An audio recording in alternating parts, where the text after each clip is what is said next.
Hello, it is Monday again. Time for us to get our one free video in for the week. Yes, folks, we are being shadow banned by YouTube. We have gone from over 1,000 views per video to less than 100 over the past 3 months. And we all know what needs to happen at Google for that, don't we? Please share the video. If you don't share, the oligarchs and the Chinese communists win. That is the reality of the situation. Today we are talking about the current situation in the West Philippine Sea and protest against Elon Musk. So let's get at it. As tensions in the West Philippine Sea escalate, the Philippine Navy recently reported the monitoring of 19 Chinese warships in the region, raising alarms about the increasing militarization of Chinese forces in its contentious maritime claims.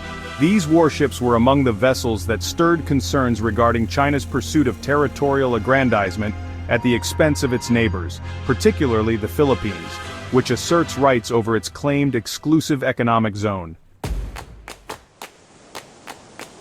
This revelation segues into a deeper understanding of the broader context of maritime security in the West Philippine Sea, highlighted by earlier reports of 260 Chinese vessels monitored throughout February alone. This alarming presence underscores a pattern of aggressive maneuvers by China, seemingly undeterred by international law and previous rulings from the Permanent Court of Arbitration. The situation becomes all the more ironic as many nations, including the Philippines, decide to bolster their defenses through stronger diplomatic ties and joint military exercises in response to this ever-growing encroachment. Discussions surrounding joint patrols and military alliances have gained traction in recent months, with public opinion in the Philippines showing overwhelming support for deeper collaboration with allies like the United States and Japan. Recent surveys indicate that Filipinos favor enhanced security measures to assert their country's rights against Chinese aggression. Notably, the visit of Slovenian Foreign Minister Tanja Fajon marks an essential diplomatic maneuver from Slovenia, which has publicly reaffirmed its support for the Philippines and the 2016 arbitral award, rejecting China's extensive claims.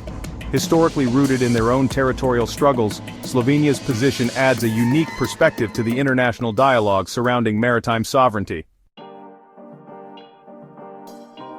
Despite these vital movements towards bolstering alliances, a curious narrative emerged from Beijing, which has described the Philippine response to the maritime disputes as akin to a screenplay written by external forces.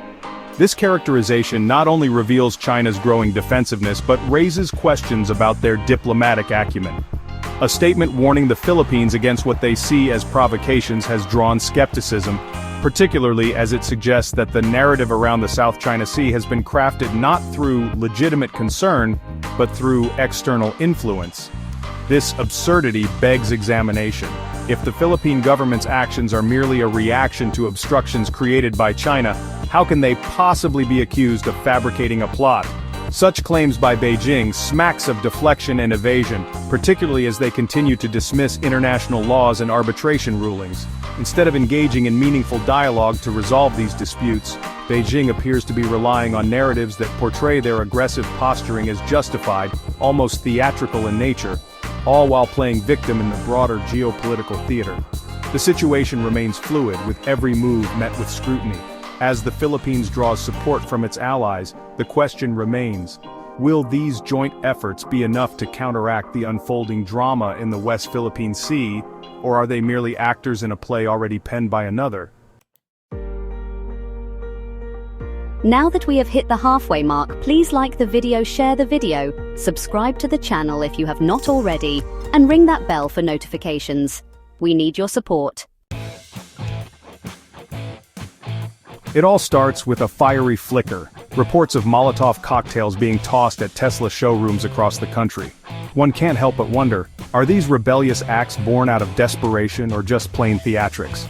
Whatever the case, it's hardly a coincidence that these incendiary incidents coincide with a wave of protests that have swept through the Chicago area, igniting passion and anger in equal measure. Just last weekend, while the temperature in Chicago hovered over freezing, protesters gathered outside Tesla dealerships from Orland Park to Streeterville. Signs reading "Launch Musk to Mars" flew high alongside chants for democracy, as frustrated citizens voiced their discontent regarding the Trump administration's sweeping cuts, spearheaded by none other than the world's most enigmatic CEO. Not to be outdone, the sentiments weren't contained to the Windy City. Across the nation, demonstrations have taken on a life of their own, invigorated by Musk's role in the Department of Government Efficiency, an entity that has trimmed thousands of federal jobs in what many see as a blatant assault on public service. Reports from New York City couldn't be more telling. 9 individuals were arrested during a raucous Tesla protest as anger boiled over against the billionaire who now finds himself at the intersection of politics and corporate America. It seems that wherever a Tesla logo appears, so too does a disgruntled citizenry ready to take a stand against perceived tyranny. But what are they really protesting? At the heart of it, people are alarmed by Musk's influence over government spending cuts that affect everything from environmental protections to healthcare. When the head of an electric vehicle company starts wielding power akin to a politician, folks begin to wonder if the entrepreneur's ambitions come at too high a cost to the public interest. Now, one must chuckle slightly at the irony of all this happening within the pages of a staunch Republican publication like the Chicago Tribune. As it dutifully reports on these protesters vying for attention against the backdrop of a Republican-led government, the paper seems to stumble upon an epiphany. This is what democracy looks like. After years of editorializing that freedom of speech applies only when the audience agrees, it's amusing to witness them grappling with the melodies of dissent from people demanding accountability. As the city braces for more rallies, it's encouraging to see the pulse of democracy summoning people to their feet, just as long as it remains peaceful and purposeful. Again, thank you for stopping by. I ask you always like, share, and subscribe. This is not a robot on this side of the screen. We are here for the duration, or until they pull the plug on the free service. Then we will approach this differently. Thank you.